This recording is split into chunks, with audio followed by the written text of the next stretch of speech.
Welcome everybody to a video edition of Kevin's Commentary.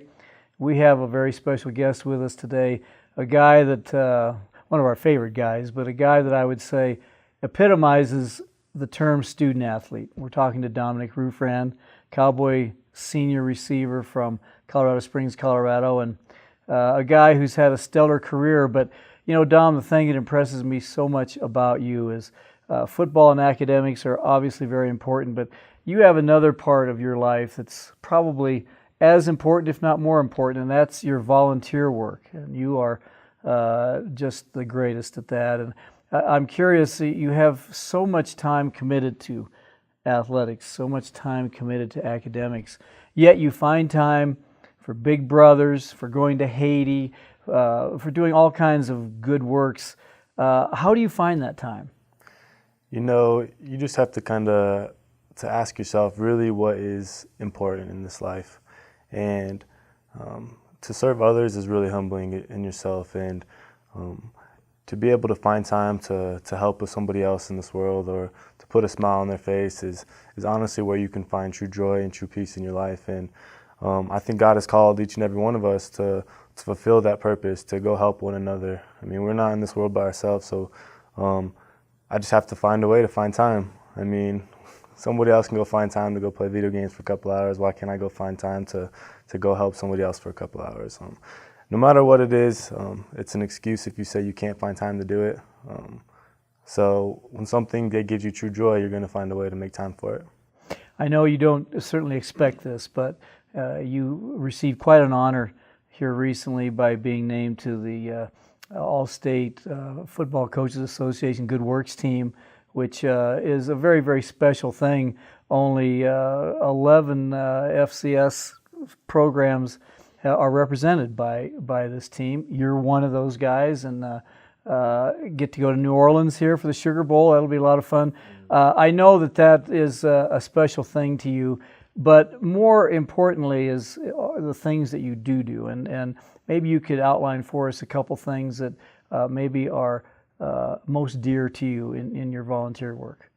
Yeah, honestly, it's a true honor and it's a true blessing to be able to be a part of such a prestigious group of young men, to be able to go down there in New Orleans and represent the University of Wyoming. I'm honored to be part of that. It's cool. It's a bonus that you get to do where your heart's at, and at the same time you kind of get granted this special privilege at the same time to do that. And for me, a few things that stand out specifically, the things that have been close to my heart is one specifically is the Big Brother Big Sister program that I've been involved in. I've been involved in that now for a little over 2 years now, and I have a young brother. His name is Cordell. He just turned 14. We spend a couple hours a week with each other, and we do anything and everything that he wants to do. I ask him every day, what would you like to do? We can drive down to Cheyenne, we can stay here, we can just hang out. Really, that's the biggest thing is having another male influence in his life. In his life, he only gets to see his father once a week, maybe twice a week at the most, and the absolute most. And his mom and dad are split up, so he doesn't get that much of a father influence in his life. So I know anytime that I can add another male figure in his life, I like to be that male role model, because I know what it is like for me to have a male figure in my life and the impact that it had. So I know that if he gets that same opportunity, then it could definitely make such a huge impact on him. And honestly, he's, as much as I feel like I've served him, honestly, he's served me even more. It's just so humbling to hang out with a guy like that and to get to know him and experience his true joy and his passions and stuff along those lines.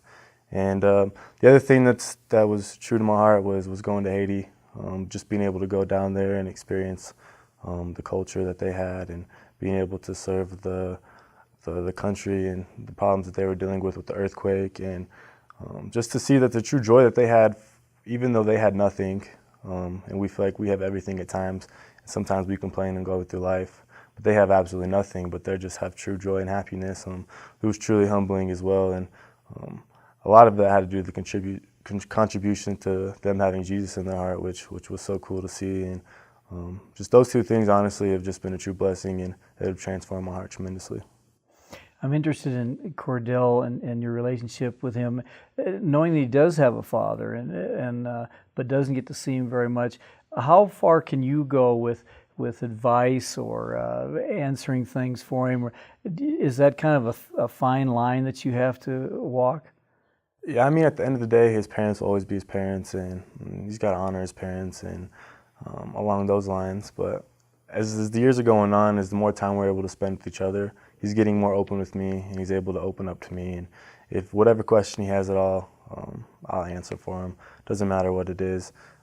And of course, I'm gonna give him advice along the way, if whatever it is, if it's school, or if it's with his parents, or what he's going through at the time, maybe a girl, whatever it is. I'm just there for him, just kind of like his older brother at the sense now. It's going to be hard as a senior for the Cowboy football team to graduate, move on, and leave your teammates. But I imagine it's going to be pretty difficult to leave Cordell when you are off in your professional life. How do you plan to stay in touch with him? I know you do. How do you plan to stay in touch with him and watch him grow?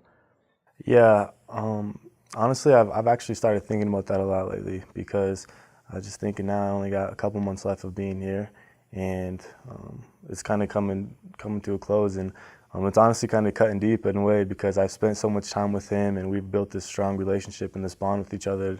It's almost like my brother in a way now.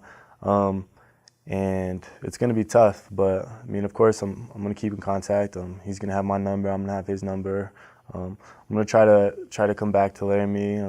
I don't know, whenever I possibly can. Maybe make it an annual thing where I can come down and see him. And my hometown isn't too far away, so no matter where my professional level takes me, I'm probably going to come home every once in a while. And then whenever I do, I can come make the trip up here to come see him as well, and come see how he's doing, and make sure to spend the whole day with him as well.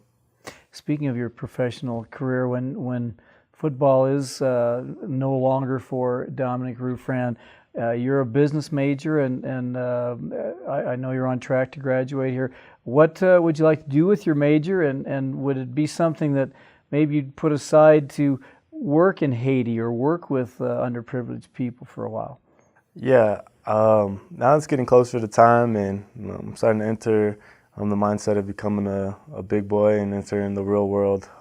I've thought about this hard, and no matter what I end up doing, I want to be a philanthropist. I definitely want to be able to impact other people through my works in my life, and whatever that is, if, like you said, if it's going and doing mission trips, or opening up an orphanage, or anything along those lines, or maybe if it's anything small, or even if it's in your profession, like the profession that I would like to do was open up an athletic performance place for athletes to come in and help them on their sport, just kind of run my own business in that type of way, and get involved in real estate. But with the athlete's performance type of way, if you can have kids come in and you can be an influence in their life and teach them and be a positive influence on them, and be able to make them a better athlete at their sport at the same time will be great for me. That would be my passion for sure. Well, you've been an influence in a lot of lives here at this university, and keep catching some more passes, will you? The season isn't over yet. Got some games left, and we've loved watching you. You're a very special guy and a great credit to the University of Wyoming. Thank you. I appreciate that. Dominic Rufran, our guest this week. Until next time.